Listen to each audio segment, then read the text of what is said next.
Okay, today we discuss about Java constructors. Let's see that now why we have a constructor. Okay, what actually a constructor does, right? What types of constructors are there, and how they are working and how they are invoking. Okay, let's discuss one by one.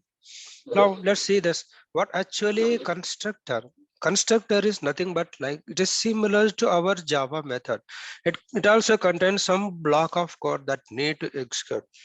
Right. As you can say, as it is similar to Java method, why do we need constructor? This is the question that everyone have in their mind. See, constructor also behave the same way as our Java method. The only thing their invocation time is different. Their purpose is different. They are special type of constructor.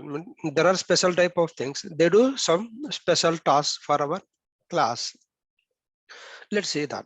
Why we have a constructor? What special it is doing? It is a method, as we said. It is also a method that is used to initialize our object. What we see this in previous session, we have seen that to create an object using new keyword, right?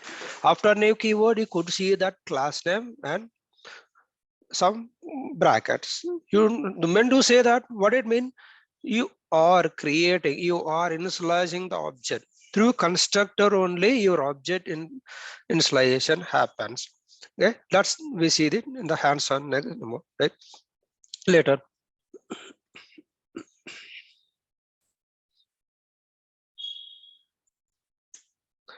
Now just take any example.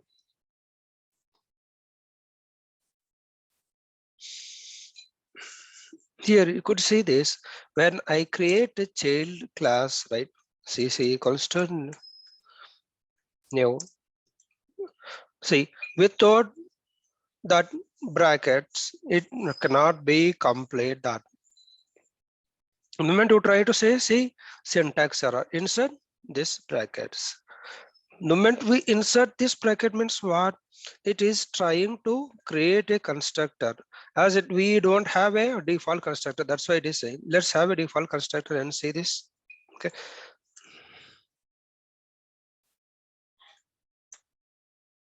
Now could see the error will go.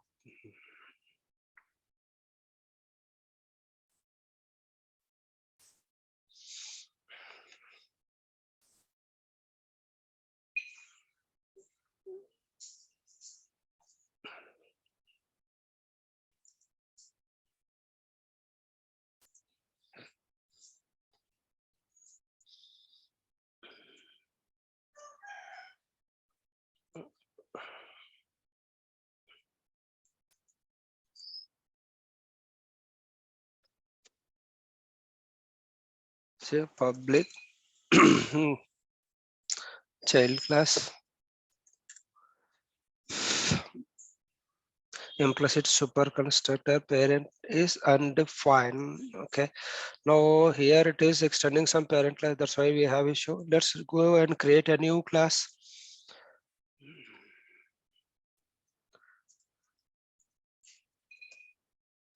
Java constructors.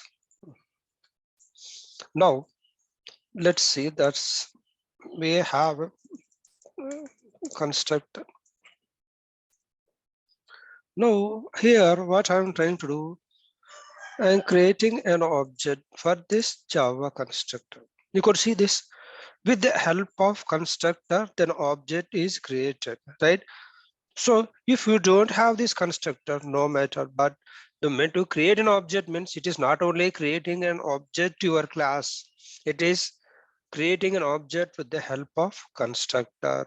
You cannot create an object without a constructor. Why here? Here, say it cannot be complete. This has to be complete with expression as with the brackets. So this is how it will help you to create an object for our class. When this is called exactly, the constructor will call when an object of that class is created. How do you say that? Say thus, the moment this object creation is going on, right? First, the constructor gets invoked. Then it can have parameters or non-parameters. The rule we have to follow is this. See this constructor, how it looks. The constructor name should be same as your class name. It should be public, private, protected, depend on our accessibility, that how we are giving access to our constructors. Then if you want to restrict creating of constructor, means to pass parameters to constructor from outside, then you can mark this as private constructor. Make sure no one should outside can instantiate your object. If marked as a private, right, then from the outside, or no one or create the object for your constructor. See, this constructor, if it's private, then anyone try to create an object from outside, it will not allow. Private means it is only to that particular class. According to the syntax of this constructor, right, you must have this public and name should be same as the class name.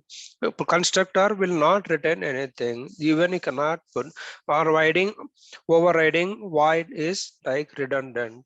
By default, constructor will not return anything. If you just try to return something, right, you could see this, an error will raise this. Say this. If you think that it is returning something, this cannot be a constructor. This is treated as a Java method.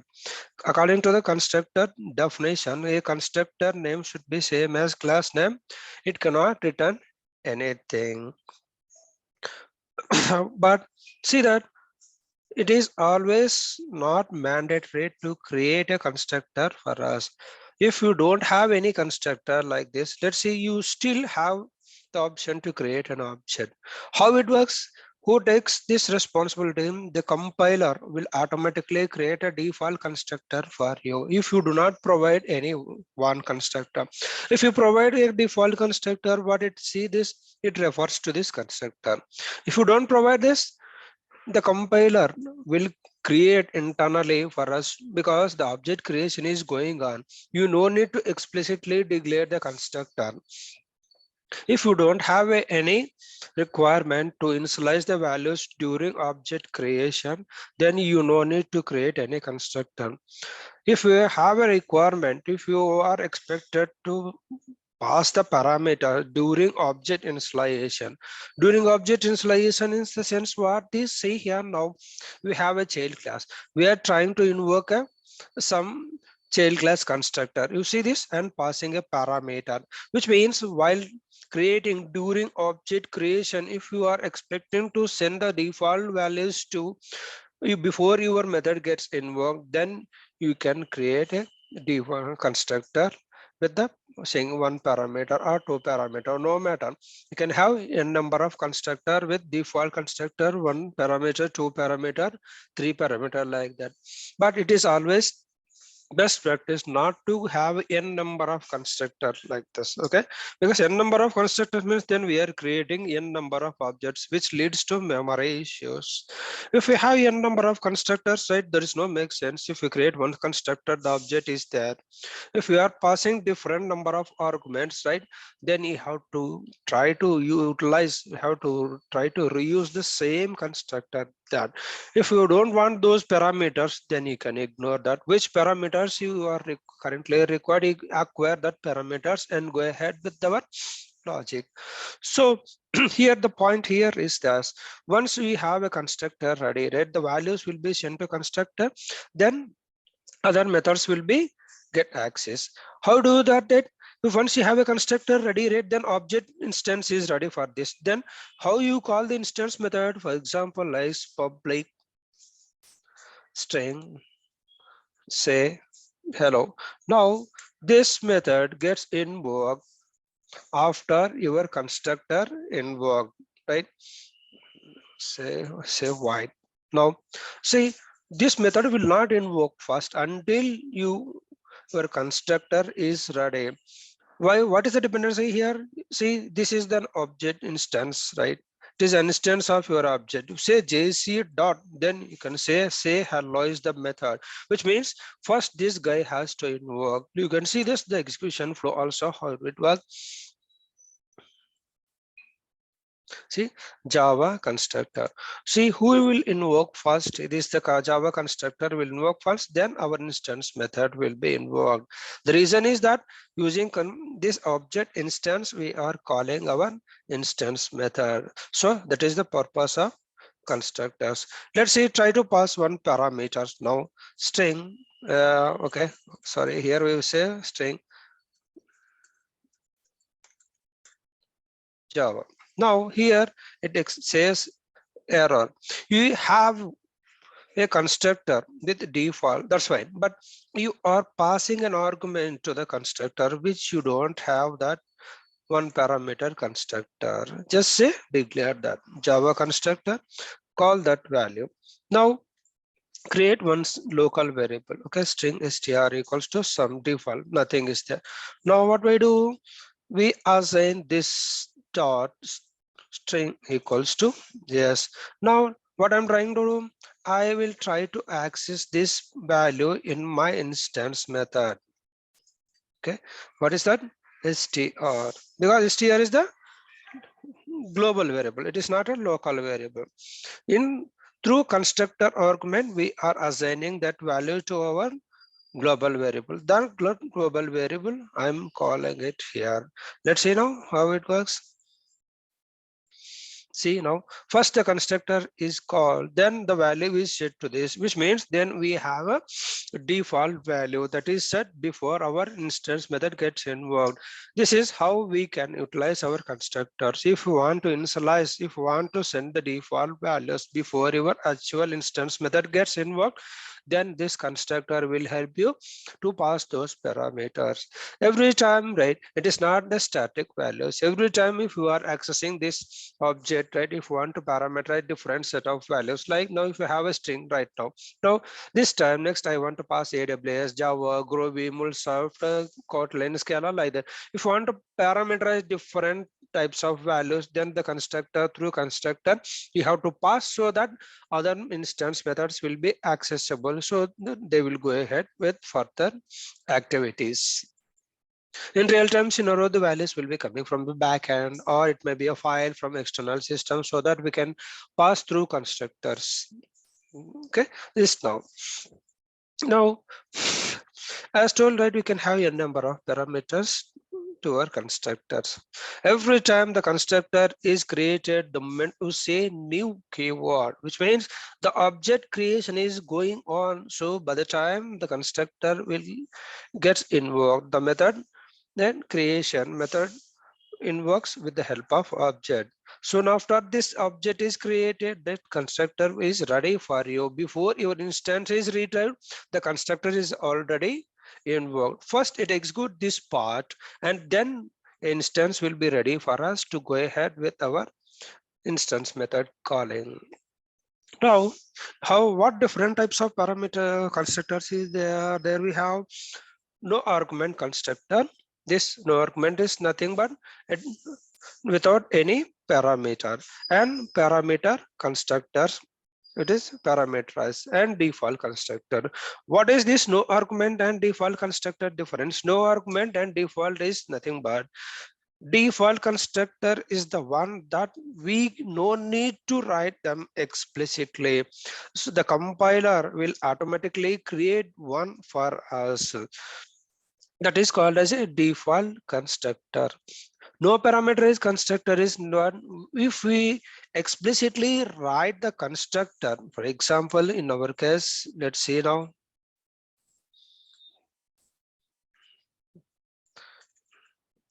Public. Okay, this we call it as a no parameterized constructor. Means we have a constructor without any parameter. This we call it as a parameterized non-parameterized constructor. This is parameterized constructor. And default constructor. Now the default constructor, this time it will not be worked. Why? Because we have already declared, we have already created a constructor in our class explicitly. So writing constructors explicitly will not be invoke the default constructor. When the default constructor will come into picture, if you don't have any constructors here, right? The default constructor will come into picture. But how do you see the default constructor? No one can see that one. Default constructor means that is the behavior of the class object. Where your class is going to create an object, it must invoke a constructor, right? The compiler will automatically create a constructor internally for you and readily available, which means that you no need to write any constructor for object creation. The compiler will automatically own the responsibility to do that for us. So this is what the usage of constructor. Now here, as we have discussed previously, this parent-child relationship. What is that? Inheritance, polymorphism concept. So let's apply this constructor in polymorphism. Let's see now we have a child class. Okay, let's do this now. This child class have a constructor, right? I am passing single parameter, and whenever you call this child class instance, means whenever you create an object, this child class, right? First, it look at this child class constructor only. You never invoke the constructor of a super class. Okay, implicit super constructor is there. No, what is this? Let's see the back now.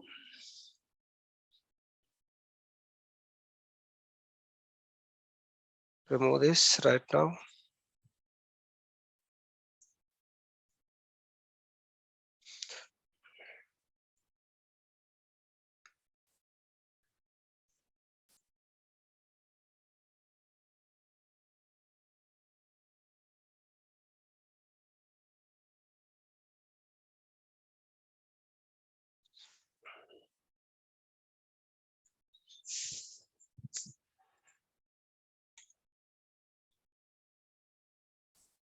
Okay, assume we have a constructor in the child and parent.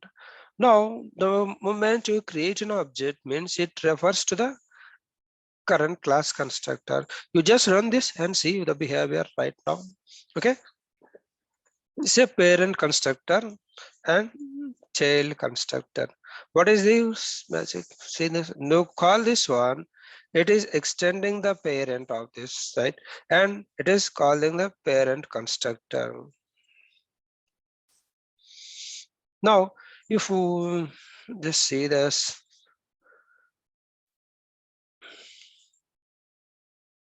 remove this extend and say try to execute this, will it call the parent? No, because currently it is pointing to child class. It is not inheriting any parent class. The moment inherit the parent class, then it make a call to the parent class. Let's see now debug and see how it goes.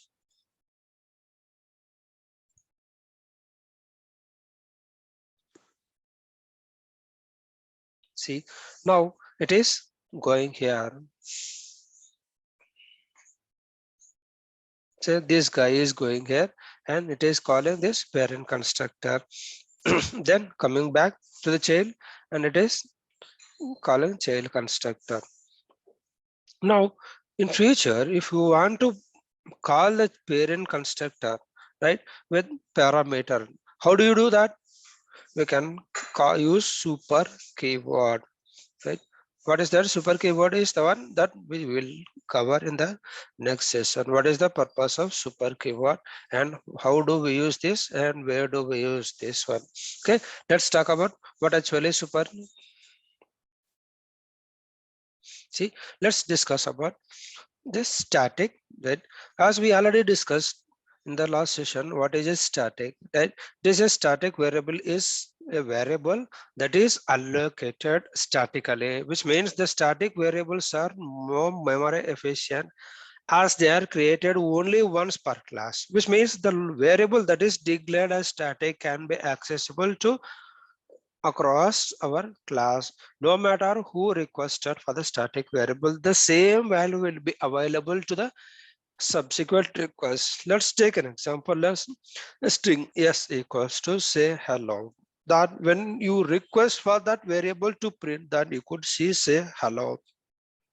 If other end user request for that variable to print it, again he also see the same variable. If the variable you change before the third user request say hello to something else, right? Default string is null or some empty string, then he could see that empty string. Then other previous two users again try to access that, they also see the same copy. They do not have their own copy because the static will be reflected to the entire class. It is available only as a one copy. Changing of this static variable will impact to the existing value, means it will override that. It will not be a instance level. So why do we need static variables memory in Java? As we need to maintain only the common set of values across our class, then we go for static variables. The keyword static in the sense, right? Memory allocate for the static variables happen only once in the class area. When the class is loaded into the memory, soon after the class gets loaded into the memory, then the static related variables, blocks, methods will get invoked. Let's see that one by one first. See what actually how this static gets invoked. Then as we are discussing that all the static things will loaded first before our instance. Okay, first create this static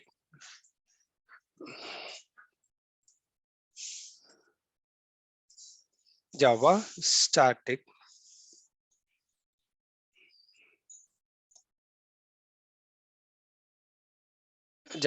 example. Let's create an object, main method. And now first declare one variable as static public static string s equals to hello. Now we try to access that variable in the main method, right? You could access that because this is the variable static, and these static variables are accessible into the static context. Now let's remove that one. This you could see the error. Why? Because this is instance variable, right? Instance variable cannot be accessed in the static context. You could see that error is the same, that it is like cannot make a static reference to the non-static. So that's the reason. The static variables will be accessible to the static. Instance variable cannot be in the static context. But however, instance variables are not accessible in the static, but it is not vice versa.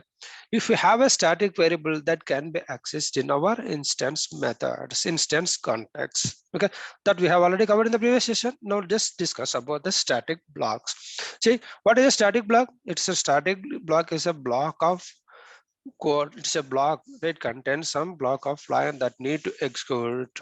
It does not have any name of the method and it does not return anything. It's just a block of code that need to execute before our class gets loaded. Means soon after the class gets loaded, before the object creation is happen. Let's see this now. How this invocation method gets invoked, static block and static method. See, now this is static block. Okay, now I will write one more method. This is static method. Public void static. Okay, static method. Now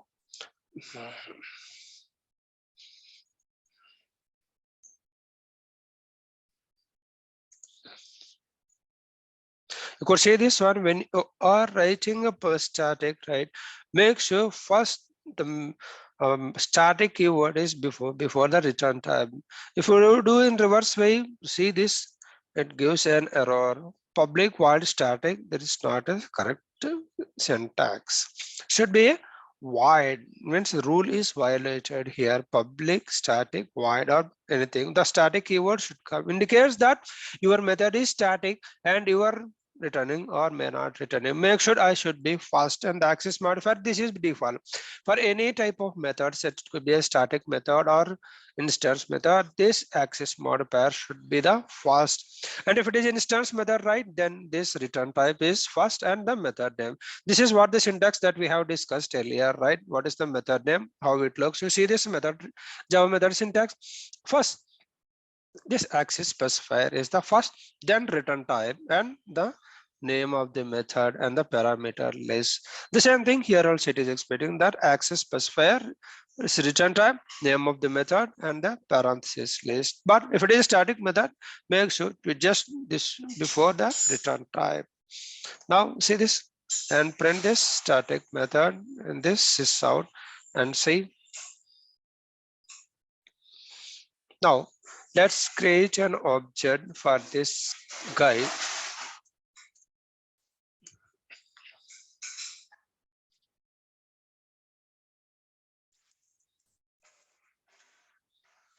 Okay. Now you see this one instance method also will create a public void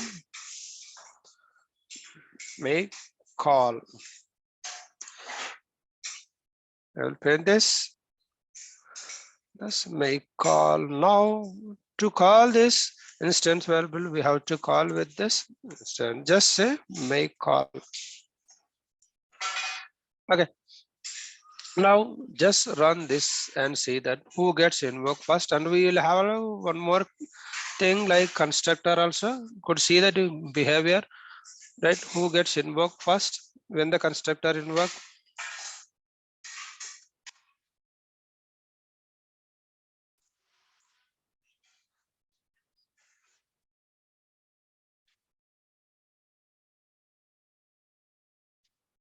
See, the static block is executed fast and say right now first preference is the static block. When this is executed before, right, when this is executed before your object creation is when this is after the class gets loaded, the moment this class is loaded, right, first it look at the static blocks, then actually the main method will come into picture. Before the main method gets invoked, this guy will invoke first the static. So that is the preference of the statics. So first the class has to be loaded into the memory. So when the data class files loaded into the memory, what happens, it looks at the static blocks. When the static blocks are there, then it execute fast. Then to start execution of our program, we'll have the main method, right? So then it goes to the main method and see that what's going on here. Then it is printing hello, and then it comes here, which it invoke a constructor fast. Then after the instance method, you see the difference of this constructor invocation of constructor and the static, right? First this guy will invoke, right, static block. Now this static method is not invoked. Why? We have to call this explicitly. Now how do you call this one? As we discussed, static methods are at the class level, which means they can invoke using class name. This is the class name. See, class name dot static method. I can call like this. Now run as see. Now see static method. Now we have seen all the output here. But we see the difference here. This constructor is the first one that needs to be invoked if you don't have a static block. Soon after, if you have a static block, first this gets invoked, which means this blindly remember the rule. When the class gets loaded, first it look at all the static blocks that are available in our class so that it will execute fast. Then it go to the main method to start executing our main program, what it has to execute. Then it look at the main program. Before it look at the main program, right, soon after it goes to the main program, there it is something that need to be executed without object dependency, right? It can be something that need to read values, something, right? As maybe you're connecting to the database, something to get the values, then you can parameterize those values to your constructor to do something, etc., etc. So then our constructor, if it gets invoked, after that, if you have any methods, instance methods, static methods, or so on, right? So this is the purpose of this static Java static. right? The static variable can be accessed during the entire class name or instance name also. What I say that's now you I have called this static method using class name. I still can call this using instance also, but this is makes sense that it is at the class level, right? So does not require to have a creating an object and do that. It is something again you are creating an object unnecessarily new. The moment you say new, right, it is creating an object in the memory, so that is waste of memory.